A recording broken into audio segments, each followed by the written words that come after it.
Wow. Am I recording just like that? At the click of a button. Phew. Okay, I don't think I'm ready. I was meaning to just set up the broadcast. Okay, let's see. Yep. Okay, so it's happening, guys. It's happening, and I'm here, and I've just woken up, and I was thinking of maybe going outside and and standing in the sun and doing a lovely little talk. But then I thought, no, I'll just check to see how it's working here. And here I am. Okay, so, right. I'm not ready. I'm not ready. I haven't thought really of what to say. Okay, so here I am. And I'll have a sip of my coffee. And I'll just. Okay, I don't know when I last did this. I'm hoping not so long ago. It's meant to be every Sunday, isn't it? But I can never remember when it's Sunday and what I'm meant to be doing. Okay, but today I'm here, even though I'm not ready. And this is the way I get done. It's like going when I was a little girl. We used to live in what is now Zimbabwe, and it's really close to the equator. And it's just the most perfect place in the whole world. The sun comes up, it's sort of about 6 in the morning, and you get this lovely warm day with blue skies. And then by about 2 o'clock, it's really hot, and these great, huge white thunderclouds have built up. And then the heavens open and it pours down for about an hour or two. And the heat breaks and the dust goes. And then the rain finishes. And then you have these lovely evenings, warm, pleasant. You go home and the little beetle things are going chirp, chirp, all around you in the bush. And me, memories, fantasies of memories. It was a nice, yeah. And you used to go swimming. Like here in New Zealand, it's a torture to go swimming. It's like, I remember once my son saying, Mum, Mum, into the room, Mum, Mum, I've got to go to the beach right now. I said, dude, how can we go to the beach right now? No, we got to go to the beach right now. It's awful. I've got to swim. Okay, whatever. Off we jumped down to the beach, ran in the water, and he was this little tiny, little skinny little stick. Ran to jumped in the waves. Literally about 3 minutes. Came out with blue lips. I'm done. Yeah, that's swimming in New Zealand. It's, oh, I don't know why people do it. But in Africa, you used to do it to get out of the heat. And you would be all hot and sweaty and sticky and over hot, it's 30 degrees C. I don't know how much that is in Fs. And you needed to go, but the water would be cold, cold, cold. And you'd have to jump in the water to break the heat and the thing, and you'd have to jump, and you'd have to have that. I remember us standing on the edge of the pool, looking at each other. Who's going first? All together, 1, 2, 3. Hold hands. The jump, the great, not ready jump, I suppose. And then you do it, and the icy, icy cold water washes everything off you, and it's the shock, and you come out of the water, and you're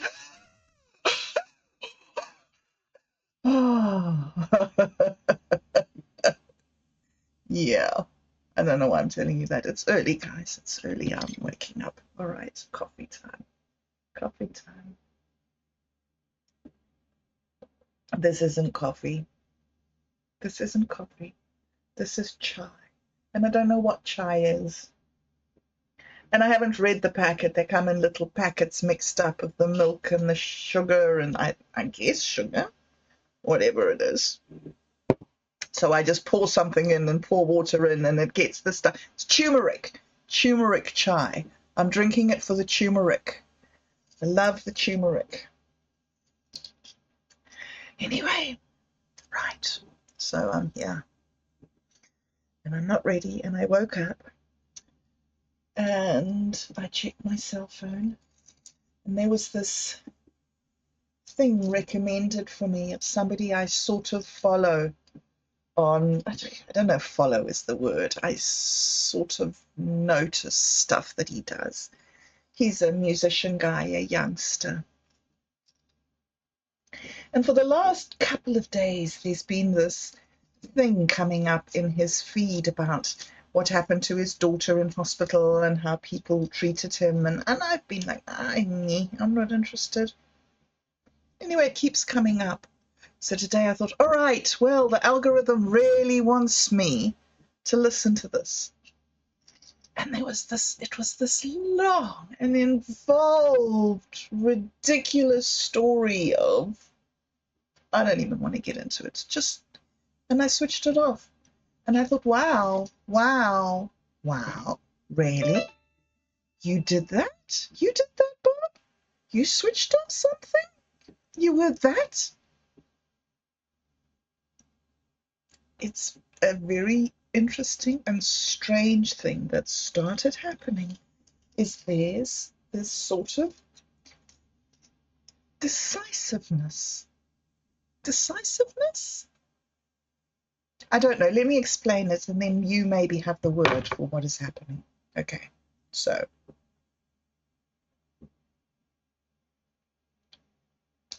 I used to tell you a lot that I can't tell the difference between right and wrong.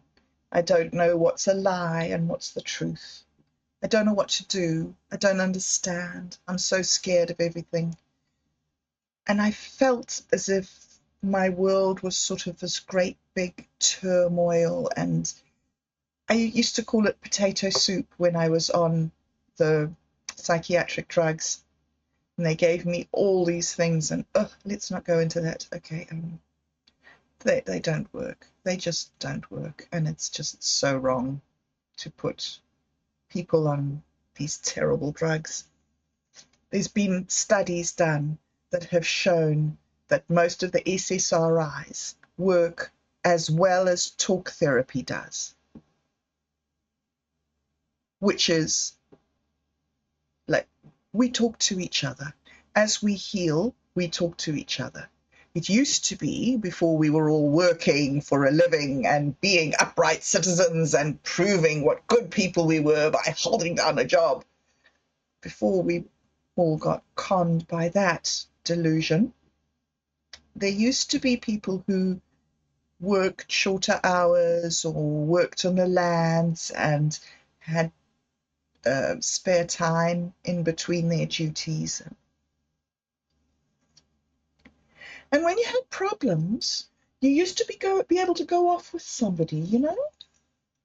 And you used to be able to go somewhere and talk about stuff. You go and you were herding the cows, and as you were herding the cows, you'd have a patch where you stopped under a tree and you'd talk together about stuff, and you'd say, man, I still miss my dad. I wish he hadn't died. And say, yeah, and it's so awful, and my grandmother's got coughing disease. I don't know. Used to be able to have those times where you talk to people, and now we don't have that. We're all busy chasing the filthy dollar. And so we have to find somebody and pay them to be able to say those things. And so we work through our pains and our issues, and we call it therapy. instead of friendship. And it doesn't work because healing works. I want to talk about that in a minute.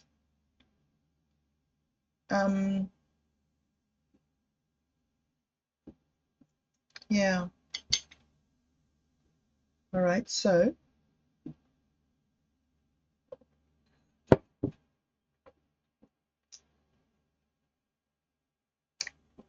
medicines and this brain fog that I used to get and the heavy, heavy sedation of the medicine.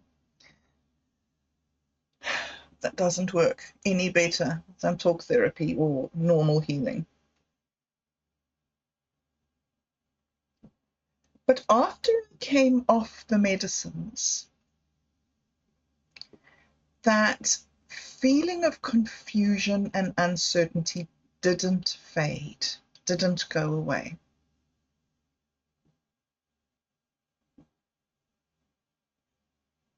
And it's been a very long, slow, miserable slog through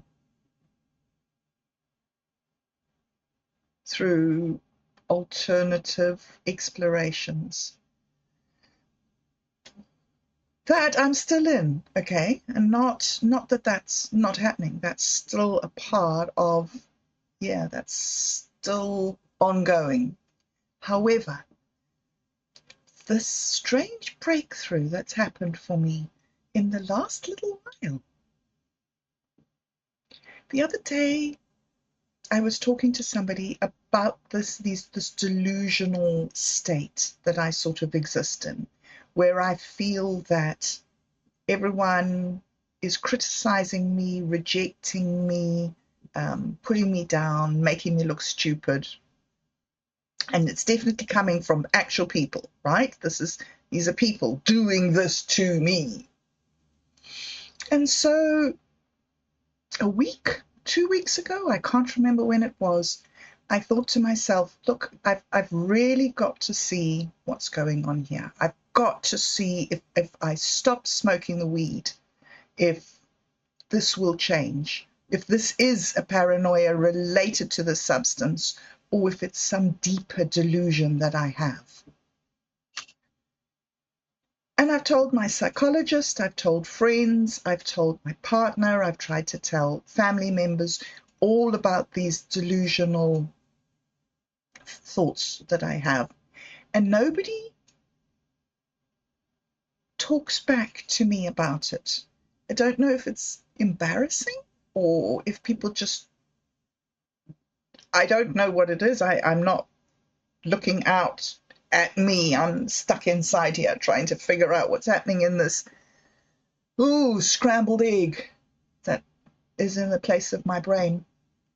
However, so a little while ago, a week or 2 weeks ago, I stopped smoking. And then, of course, there's a difference between causation and correlation. Did I stop smoking because I was changing? Or did I stop smoking and then change? So I'm not trying to bring any conclusions to this conversation. I'm just trying to report the process at this stage. So I woke up in the morning 3 or 4 days ago, and the delusion started. It started like, this person's doing that, that's going to happen, this is going to be this. And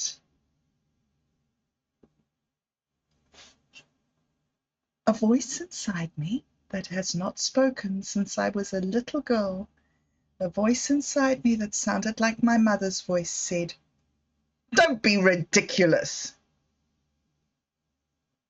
That has not happened. That has not happened."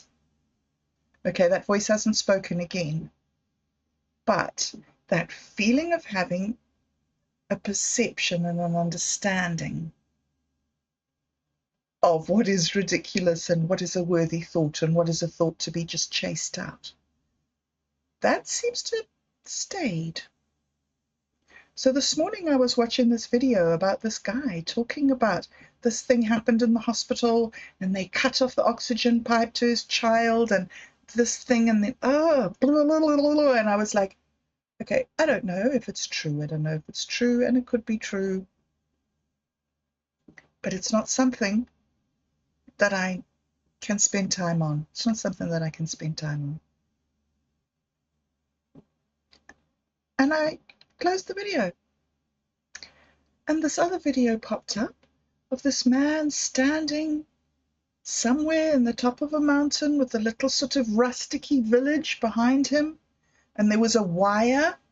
There was like an electricity pole there with one wire going towards the village, one sort of crinkly wire, not even a full wire.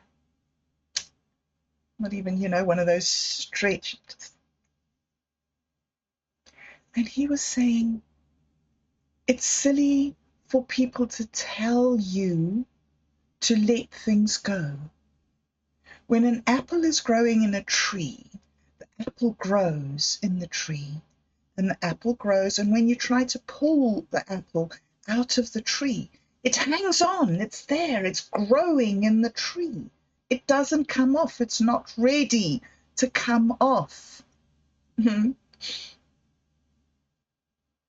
And one day you go to that apple and you put your hand on the apple and it falls into your hand. It lets go. It just lets go. And he was talking about, you don't let go. As you go along and as healing happens in your life, suddenly you see it's gone. It's let go. It's not a thing you do. It's a result of a natural process that just happens. I like that. I like that. I'm experiencing that. I'm experiencing that practically. Things are changing for me. I am not so much doing things as going with the flow, allowing changes to happen around me, and finding that I'm no longer feeling that these changes are being done to me. So I like that a lot. I like that a lot. And I think that's hugely significant, is that we can trust in the process of life. Time passes and things happen.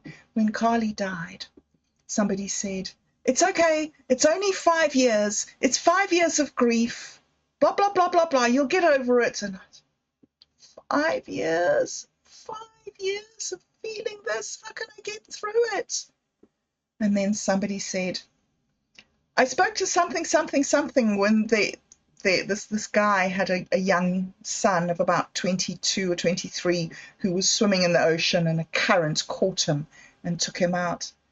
And she said, I spoke to him the other day, blah, blah, blah, and it's 10 years. It's his 10-year anniversary since such and such was killed.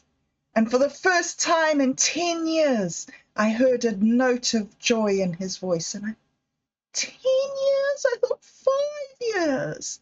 10? Anyway, it's about 4.5 years now, so I guess I'm coming up to the first great milestone.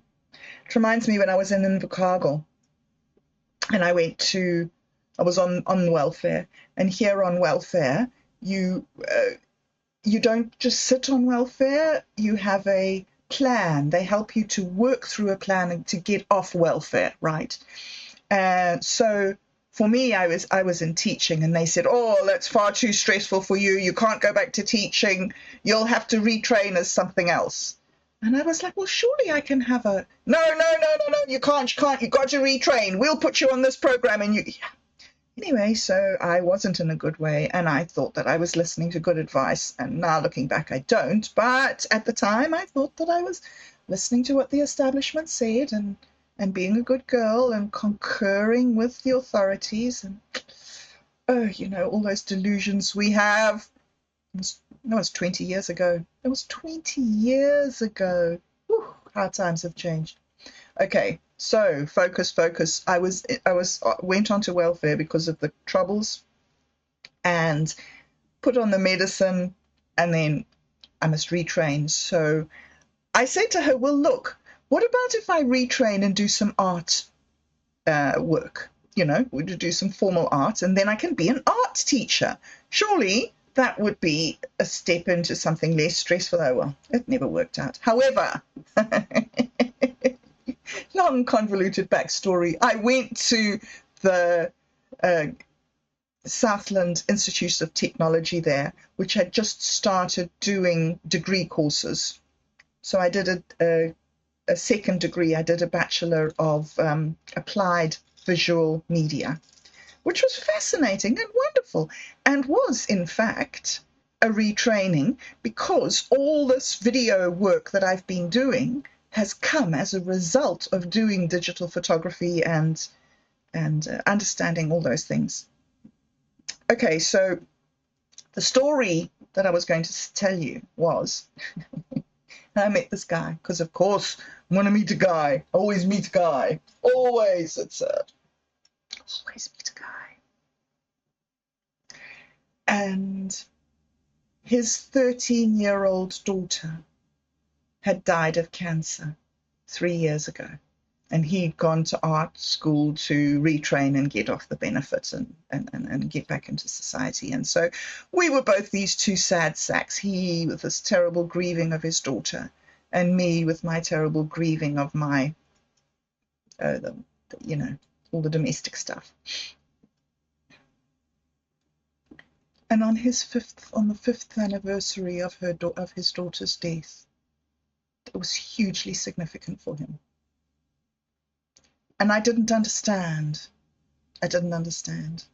I thought it was just, it was a good number, you know, 5, and we were going to do something. So he invited all his gangster friends around, and we all move on to the next conversation. Oh me, oh my, I am not a good judge of character. Can we just, looking at my history, I don't need to explain that, do I? However, the 5-year anniversary of Carly's death is coming up in September. It's about 5 or 6 months ago. Away, in front of me, ago. Goodness me, that's a Freudian slip. And so I've had this amazing thing where I've had this voice come up, this intention come up inside of me, without me seeking it. That's the thing that's fascinating me. Without me seeking it. Without me working through my issues or analyzing or seeking insight. I just got up, had some wild thoughts. This person doesn't like me. That person's going, I'm going to this. Yeah, tragedy in the morning. And that's ridiculous. And since that moment, I have begun to think differently. That was obviously the eruption of a thought path, and it is persisting.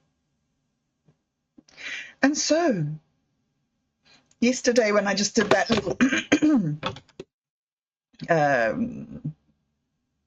check-in video on the way home from town, I mentioned the 2 projects that the new projects that had come up, and I want to talk about them a little bit more, in a bit more detail.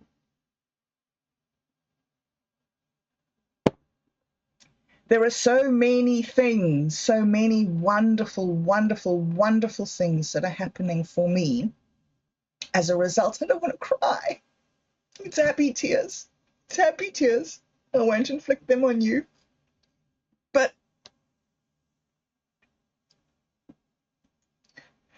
when I realized about 8 or 9 years ago that the psychiatric drugs were damaging me and not helping me, I looked for other ways, and I found this amazing video that I show everybody.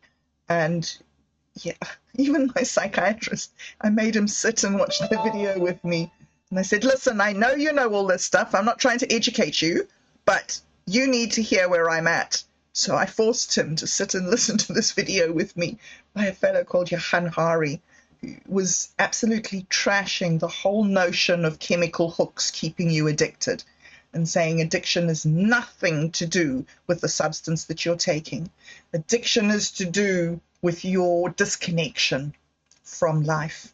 And so I started looking for connection. And the first thing I did was join Facebook, because and then I got so tired of the little 14-year-old slap fights. But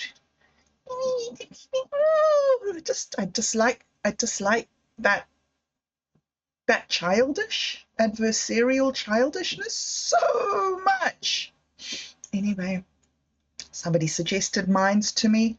I went and found Minds and a few other little platforms and stayed with Minds, and then got heartbroken when Minds changed their business plan away from a sort of a tokenized participation reward system.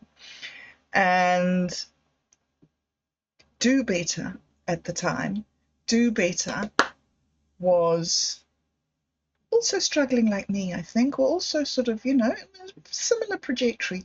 And he had found a different sort of coin.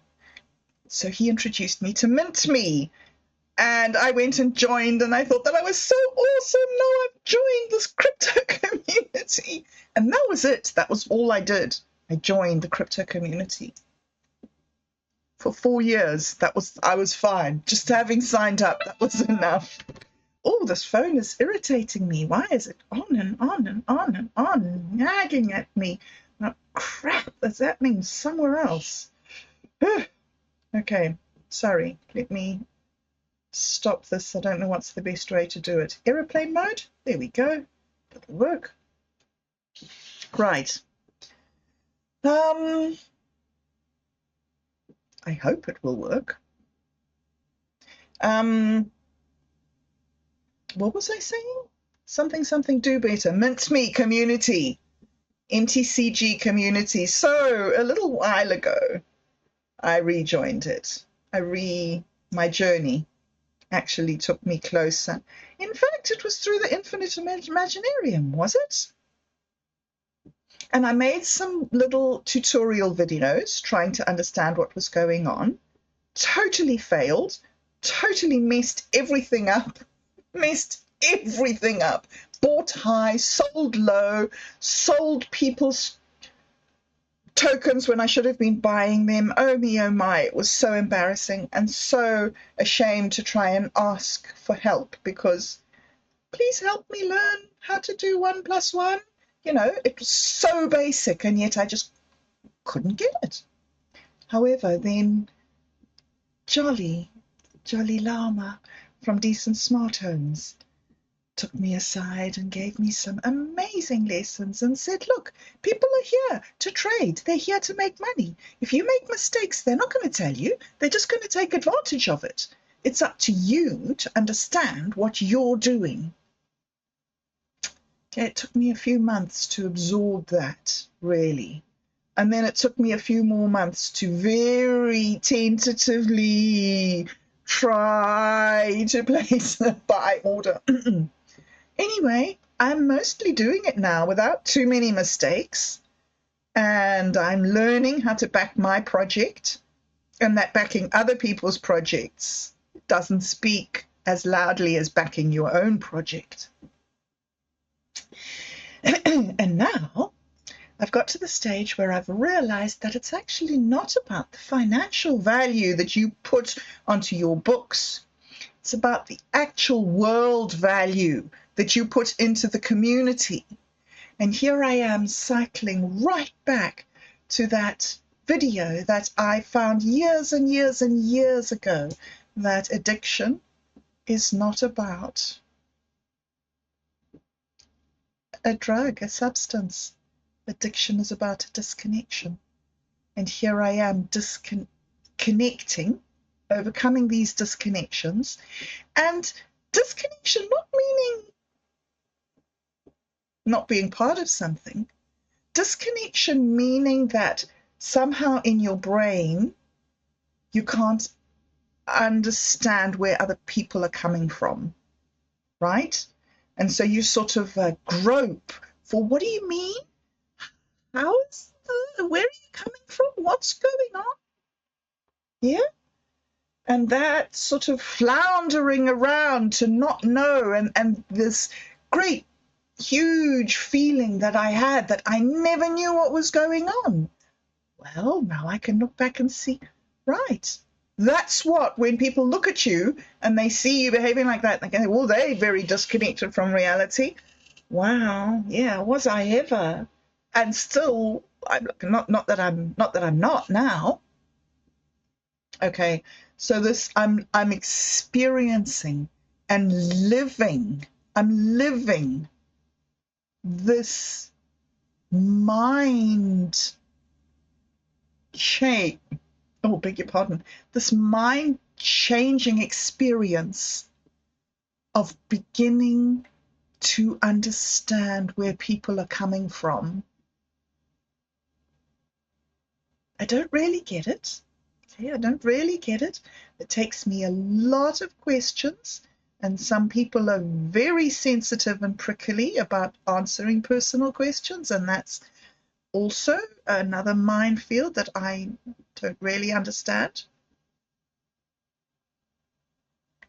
But seeing the perseverance, seeing the ongoing journey,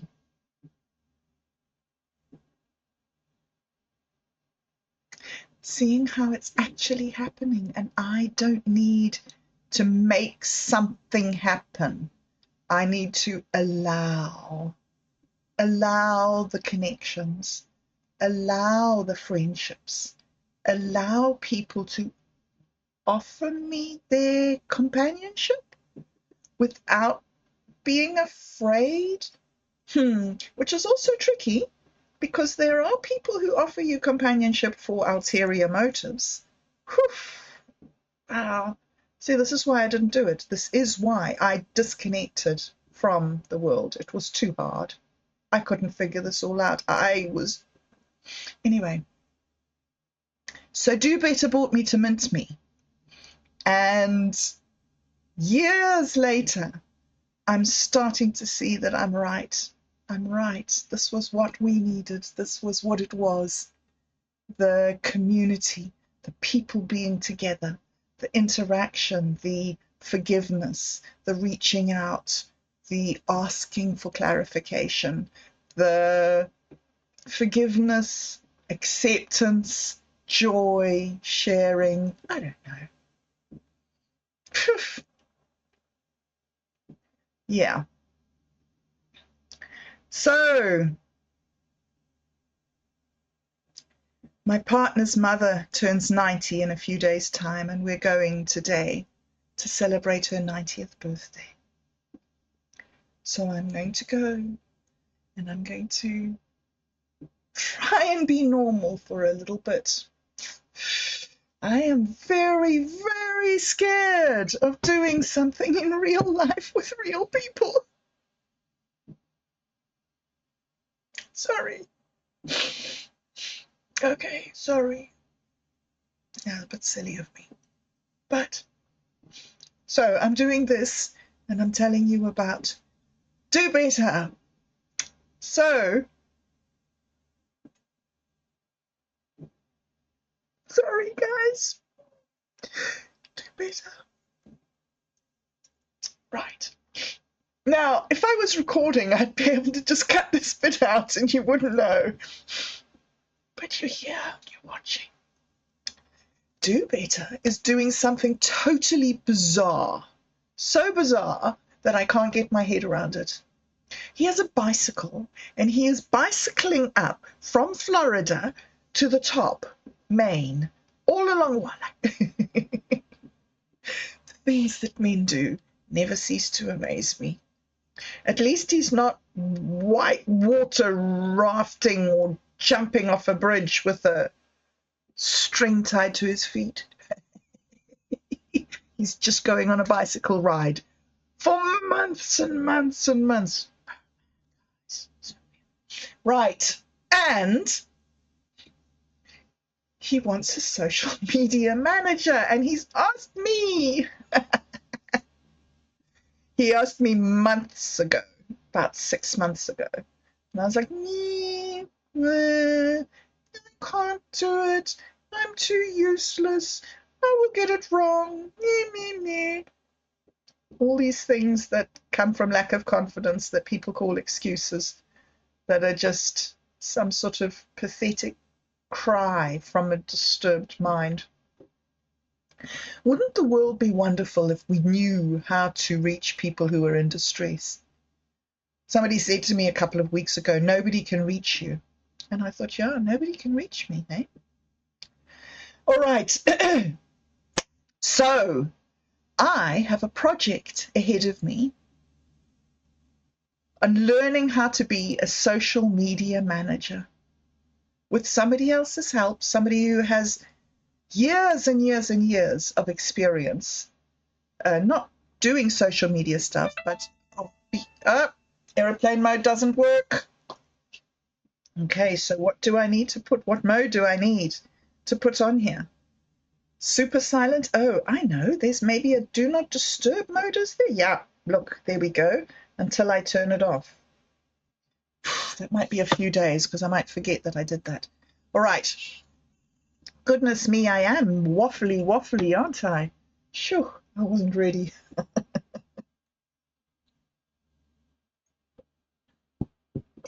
Okay. So what I have is an opportunity ahead of me to work with somebody who's very, very onto it and really understands how social media works. And he's prepared to help me go at my own pace to discover. And we have to, I think the first thing we have to discover is how to set up maybe an email client. I have got MailChimp, which is linked to the Not a Party website. So I can go and check with the party secretary, who's just such a great guy, and we can get that all working. And then maybe I can get the MailChimp working for Not a Party and the MailChimp working for Do Better. And we can send out circular letters, because what we really need for both places are sponsorships. With Not a Party, it was the sort of local anarchist party in New Zealand, and I don't know if it's going to stay that or if it's going to just morph into an international organization. But what we need there is what Richard would like there is 500 members. I think that's what you have to do to get a party list. Now that's huge dissonance, cognitive dissonance for me. A party list for a party that doesn't want votes. However, MailChimp, let's focus on the important things. And Do Better would like sponsorship so that he can live this wild life on the road, going out and getting what Jolly said was his God bod. Yes, we need sponsorships. So that's a huge, huge project. If I think about it, it's overwhelming, and I can't possibly do it. But if I do it one day at a time, and if I'm telling the truth that this is this unfolding of life around you and you don't need to this and that, you can just live through it and trust healing and blah, blah. I mean, I don't know if that's true. I'm going to test it and see if it's true for the next little while. It seems to be working better than all my desperate searching after healing. Just allowing healing to come seems to be helping more. Okay, so I'm very excited about that in a very hesitant way. Still thinking that I'm going to fail, but having been given the hard word and saying, if you think that, then you will, so stop thinking it. Seems logical, right?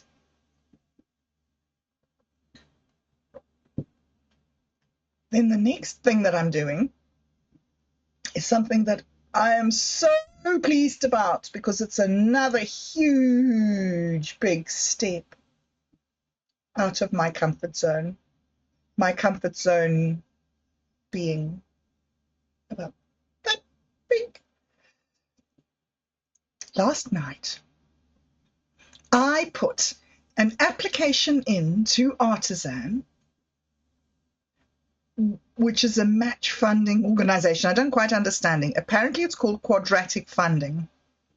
And people contribute to it. People give you funds. They put funds onto your fundraising campaign. And then this fund matches those funds. So whatever you raise from your people, you get double. That sounds like a good option to me. However, I don't think that it'll work, and I don't think that I'm going to get enough votes to get in. However, I made the application. Even if this doesn't pan out, even if this is a bit off too much to chew at this early stage, I've sort of just stepped out and acted in faith and said, all right, I'm just going to do this. I'm just going to do this. I'm just going to put in this application, not worrying about whether I'm going to get rejected. Oh, because, yeah, rejection. And like, really, does it matter? I started thinking to myself, what I really want to do is I want to let the family know that I'm serious about doing this thing and that it is happening. And I'm not just floundering around saying, I want to try and do this, I want to try and do that, and I can't do that. And then, don't worry, dear, you can try again. And maybe they will still think that. But maybe next time I'll do a better one. And maybe the next time I'll do a better one. And maybe one day I will do one. Yeah? And I will pull it off. So for me, that I did it. Me, I did the thing. I sat down. I wrote it out. I was careful. I chose the words. I put down what I thought was the important thing to put in.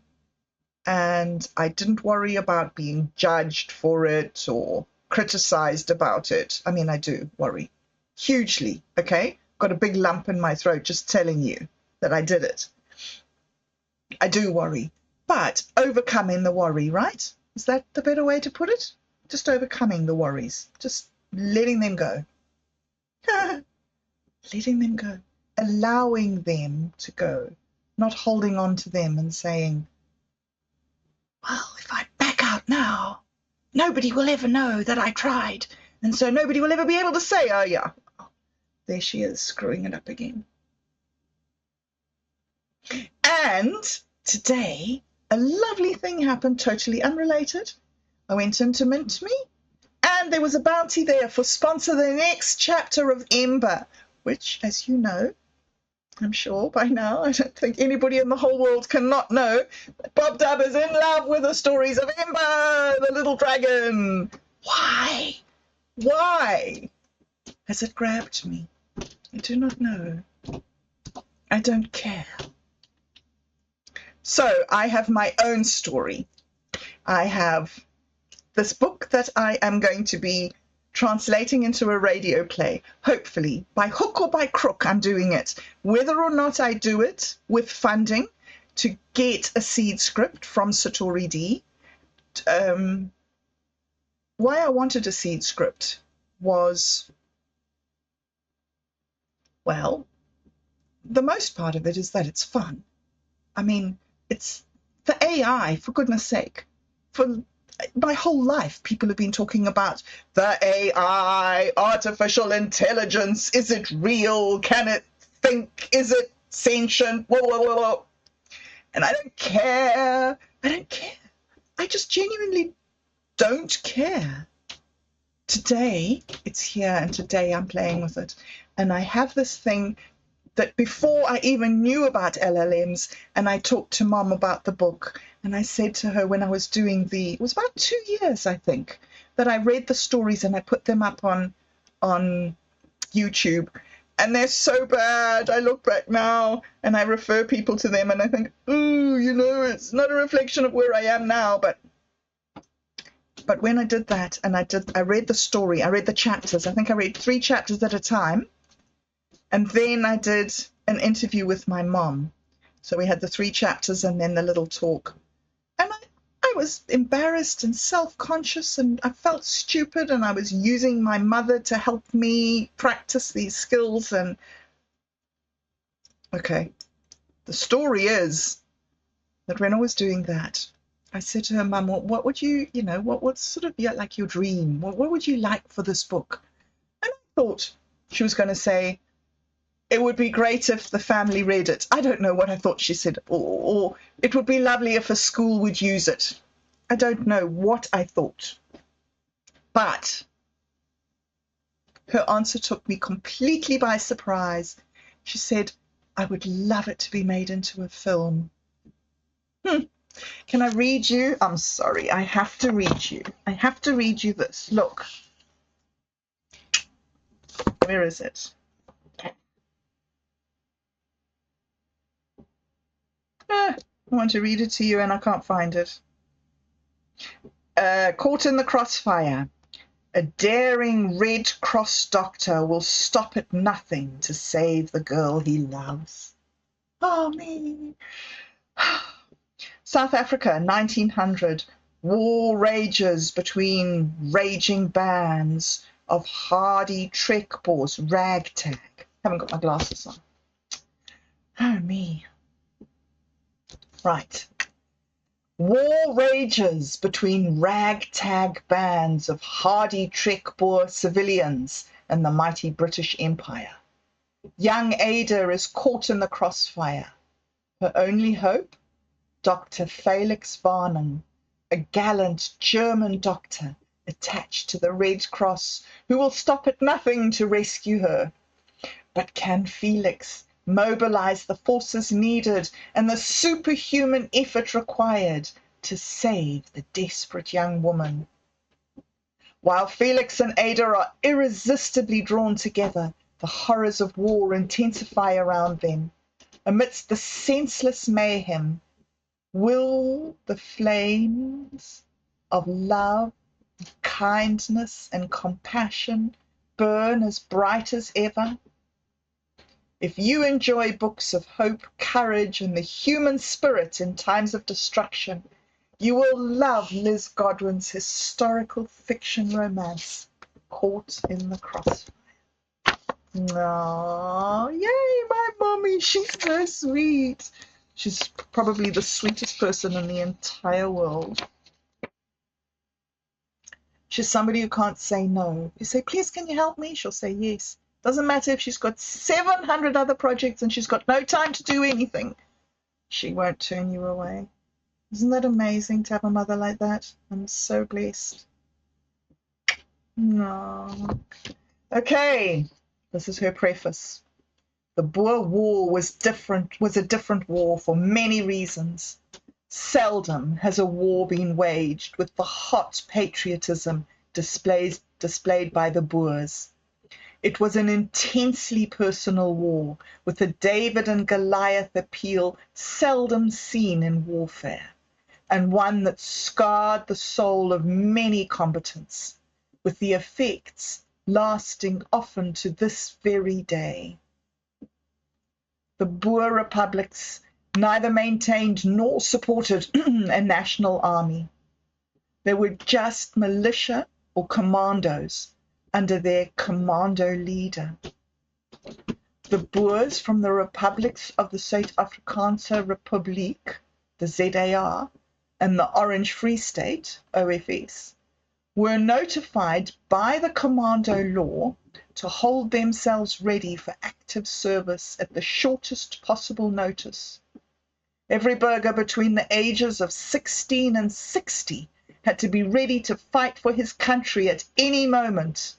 He was to provide himself with a horse, saddle, and bridle, with 30 cartridges and provisions for 8 days, all without pay, just for the love of his country and the determination to protect it. There was no military medical service to support them. In the British Army, the situation was different because a regimental medical officer was allocated to each brigade. He was a medical surgeon, but his duties were more than that. He handled the health care of all the men in his unit. He had 16 regimental stretcher bearers to help and all the medical equipment he needed. Each brigade had its field hospital. In an unfortunate development, the post of the sanitary officer was made redundant during the Boer War, and everyone paid the price, as we shall see as the story unfolds. When war broke out, all European countries and the United States of America declared neutrality.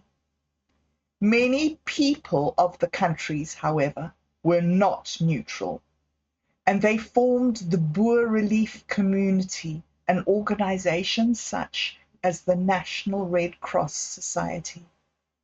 The International Red Cross asked if help was required, and Britain refused.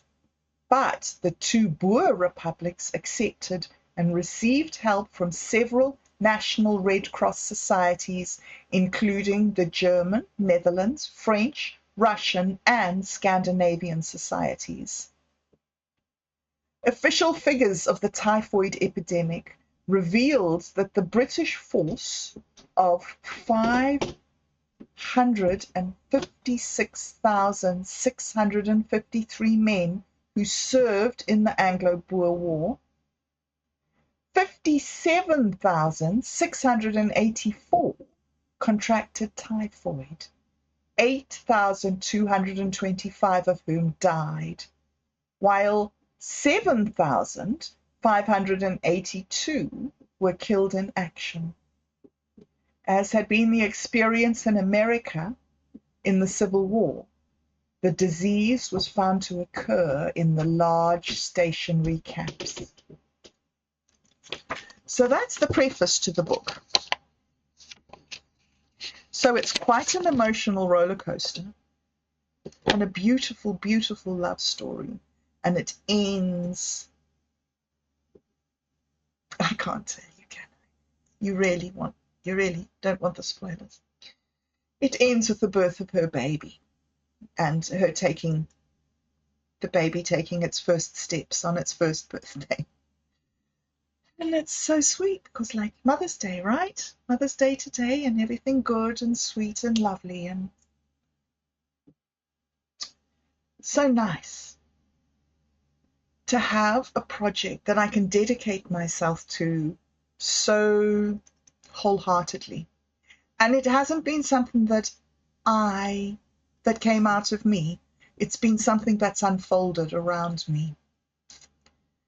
Something, I don't know. I just feel so blessed. And I'm so lucky that I have so many people. Even though I can't, I mean, I say I can't, but as I said, things are changing. Things are changing. Things are changing. So that's where I'm going. That's where I'm going. I have this wonderful opportunity with Do Better to learn about the promoting and managing a social media. I have this amazing opportunity here to work with the LLM to produce. I mean, I know it can be done if we do it, but I would just love to do it with an LLM. For one thing, to prove that it can be done. For another thing, to use the LLM in a way that gives other people the example of what can be done. You know, we can move past this, is it going to destroy us? And we can get to this place where, no, no, guys, it's not going to destroy us. We are going to take control, not of not only of our own lives, but of our outcomes, of our technology. We've always done it. I mean, people said cars were going to destroy the world. And, okay, I won't go into that. Guys, I think I'm going to leave now. I've told you my exciting news. I could go on talking more blur, blur, blah, blah, waffle. Because you know me, I'm good at that. Yeah, open my mouth and blah, blah, blah, blah, make noises. So bless you.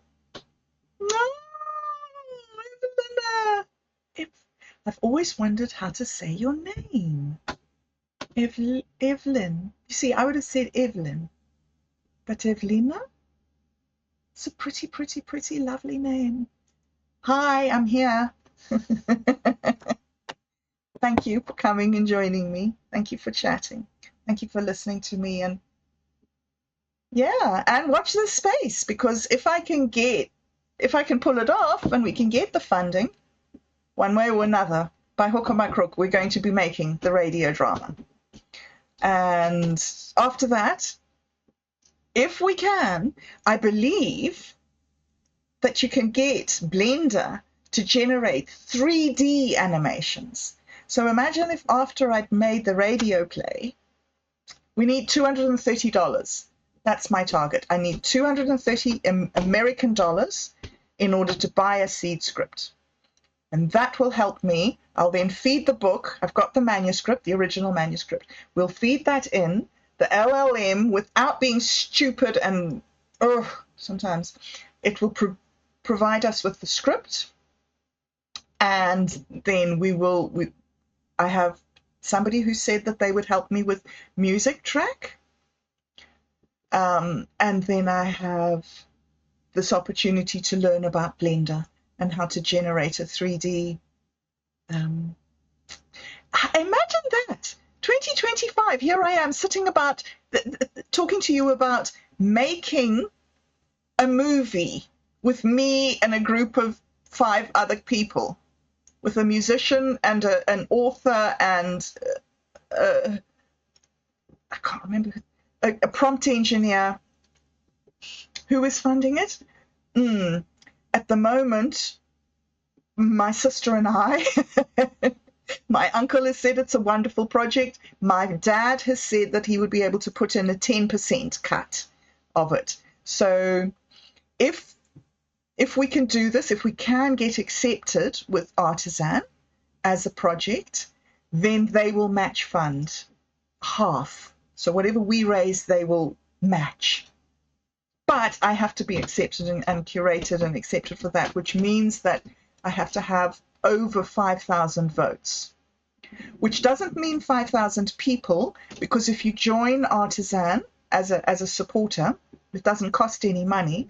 You join and then they allocate you a certain amount of votes, which you can spread among projects or give to one project. So I think that, yeah, I don't know. And like I was saying earlier, it may not work. But I think the short answer is that it'll be funded by the family, probably.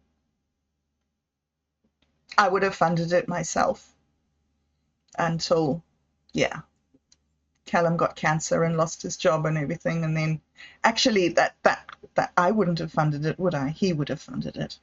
But so that's not an option at the moment, which means that we're just, okay, guys. Listen, thanks a lot. I have to go. I've just heard Callum upstairs. He's walking around. We have to leave in about an hour or a little bit less maybe to get to his mom's birthday party. 90 years old on Mother's Day. Isn't that a triumph? Isn't that a wonderful thing? And they asked her what she wanted for her lunch, and she said a porn cocktail. And I thought, that's my kind of gal. When I'm 90, and I have my 90th birthday, I'm going to honor her by having a porn cocktail. Hey, dude. Hey, Marshall. Thanks. Thanks for being here, guys. Thanks for being with me. And I did it. I did a Sunday check-in. I did this. Maybe I will remember and do it again next week. Bless you all. Thank you for being here. Thank you for listening to my waffle. And yeah, see you in the chat. Bye, guys. Stop streaming. Thanks. Have a lovely day, actually. Have a wonderful day.